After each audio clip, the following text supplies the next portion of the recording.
नमस्कार दोस्तों, ये video editorial compilation for mains का पार्ट है। आप प्लेलिस्ट में जाके एडिटोरियल की वीडियोस पेपर वाइज और टॉपिक वाइज देख सकते हो।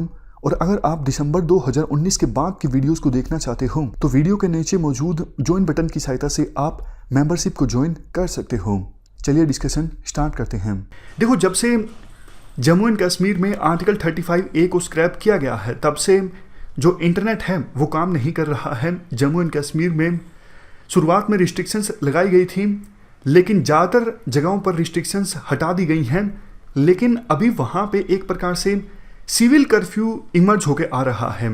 मतलब आतंकवादियों के डर से लोग जो हैं वो दिन के समय सुबह सुबह तो वो अपनी दुकानों को ओपन कर लेते हैं, दिन के समय वो अपनी दुकानें बंद रखते हैं। आर्टिकल में जो अप्रोच है वो क्रिटिकल है, मतलब सरकार के फैसले को क्रिटिसाइज किया जा रहा है। पॉइंट्स वही पुराने हैं, लेकिन एक नई डायमेंशन जिसका आप इस्तेमाल कर सकते हो वो ये है।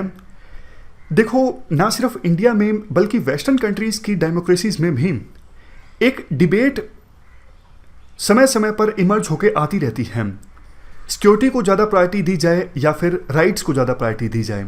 जैसे देखो, वेस्टर्न कंट्रीज़ में सर्विलेंस होता है और सरकार के द्वारा ये कहा जाता है सर्विलेंस ज़रूरी है ताकि सिक्योरिटी को मेंटेन किया जा सके और किसी टेररिस्ट अटैक को होने से रोका जा सके। लेकिन लोग कहते हैं कि भैया हमारा प्राइवेसी का राइट जो है उसको आप वायलेट कर रहे हो। तो सरकार कहाँ पर रुके, कहाँ पर सरकार आगे बढ़े, इस चीज़ को लेके हमेशा विवाद रहता है। कुछ सिविल सोसाइटीज़ बोलती हैं कि सिक्योरिटी के नाम पर आप इतना आगे नहीं बढ़ सकते, मतलब इतना ज़्यादा फंडामेंटल राइट्स को वायलेट नहीं कर सकते।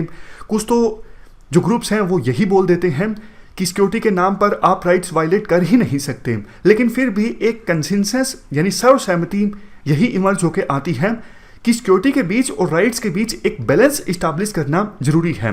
अब इंडिया की बात करते हैं। इंडिया में तो देखो, सिक्योरिटी के नाम पर गवर्नमेंट बहुत ज़्यादा राइट्स को वायलेट कर देती है। जैसे आर्टिकल में जम्मू एंड कश्मीर के लोगों का एग्जाम्पल दिया जाता है। 5 अगस्त से लेके अभी तक वहाँ पर मोबाइल फ़ोन्स बंद हैं, लोग ठीक से व्यापार नहीं कर पा रहे हैं और काफ़ी सारे जो उनके फंडामेंटल राइट्स हैं वो प्रभावित हो रहे हैं। सुप्रीम कोर्ट इसके लिए कुछ नहीं कर रही है और सिक्योरिटी के नाम पर कुछ चर्चा भी नहीं होती है इन चीज़ों पर। मतलब ना तो न्यूज़ चैनल्स कोई बोलने को तैयार हैं कि जम्मू एंड कश्मीर लोगों के जो राइट्स हैं वो कॉम्प्रोमाइज़ हो रहे हैं, बस सिर्फ सिक्योरिटी और सिक्योरिटी का नाम दे दिया जाता है। तो देखो, हमारी जो डेमोक्रेसी है वो काफ़ी डाइल्यूट हो रही है इस चीज़ से, क्योंकि अच्छी डेमोक्रेसी तो वो होती ना जो राइट्स और सिक्योरिटी के बीच एक बैलेंस इस्टेब्लिश करती।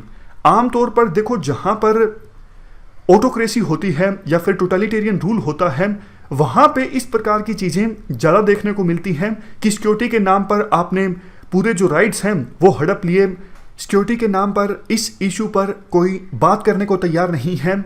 ये सब चीज़ें डेमोक्रेसी में नहीं होती हैं। तो इंडिया की जो डेमोक्रेसी है वो काफ़ी डाइल्यूट हुई है।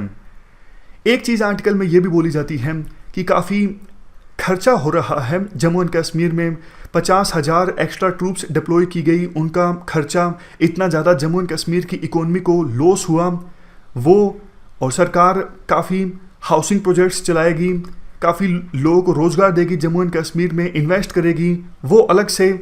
लेकिन जम्मू एंड कश्मीर के लोगों का जो माइंडसेट है वो चेंज होगा इन सब चीज़ों से, उसकी संभावना काफ़ी कम है। तो पर्सन लास्ट में एक बार फिर से खड़ा हो जाता है। सरकार की जो भी जम्मू एंड कश्मीर को लेके पॉलिसी है, क्या वो वर्थ है? मतलब उस पॉलिसी से फ़ायदा ज़्यादा होगा या फिर नुकसान ज़्यादा होगा, ये हमें समझने की आवश्यकता है। इस डिस्कशन में फ़िलहाल इतना ही है। Thank you very much for discussion.